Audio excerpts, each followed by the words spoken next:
Hi everyone, আসসালামু আলাইকুম। কি খবর সবার?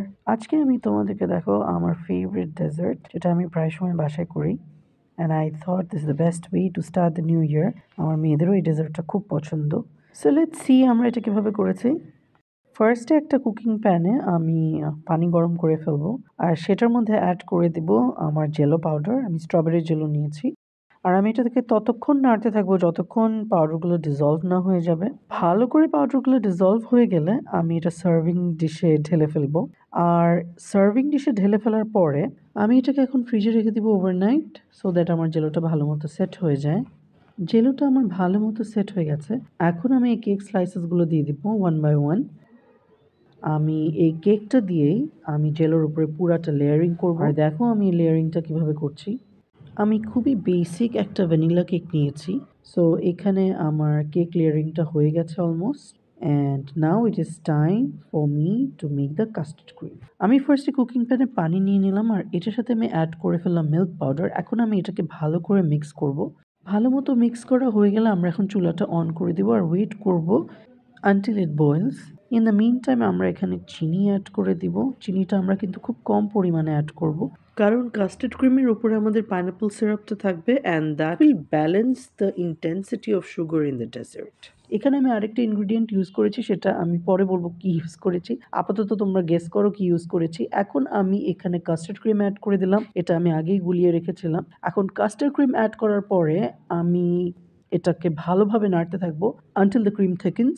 কাস্টার্ড ক্রিমটা ঠিক হয়ে গেলে আমি কেকের লেয়ারটা যে করেছিলাম সেটার উপরে কাস্টার্ড ক্রিমটা ভালোভাবে স্প্রেড করে দেবো। কাস্টার্ড ক্রিমটা ভালো করে স্প্রেড হয়ে গেলে আমরা এটাকে কুল ডাউন করার জন্য সাইডে রেখে দেব।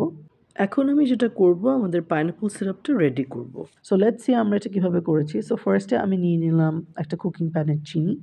খুব লো ফ্লেমে এটাকে আস্তে আস্তে নাড়তে হবে, না হলে এটার টেস্টটা খুব বিটার হয়ে যাবে। যখন এটা গোল্ডেন ব্রাউন হয়ে যাবে, এটার মধ্যে আমরা অ্যাড করে দিব আদা কুচি। আদা কুচি অ্যাড করার সাথে সাথে এটার মধ্যে আমরা অ্যাড করে দেবো about half teaspoon of salt. সল্টটা অ্যাড করার পরে আমরা এটাকে আবারও ভালোভাবে নাড়তে থাকবো।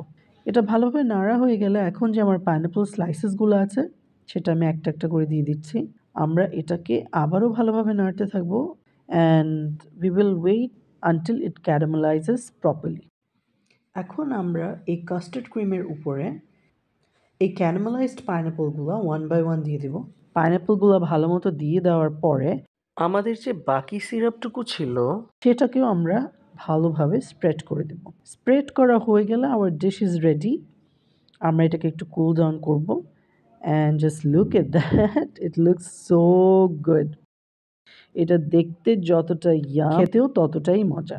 এখন আমরা এটাকে একটু ট্রাই করে ফেলবো। মানে আমি একটা বলে এটা নিয়ে নিচ্ছি।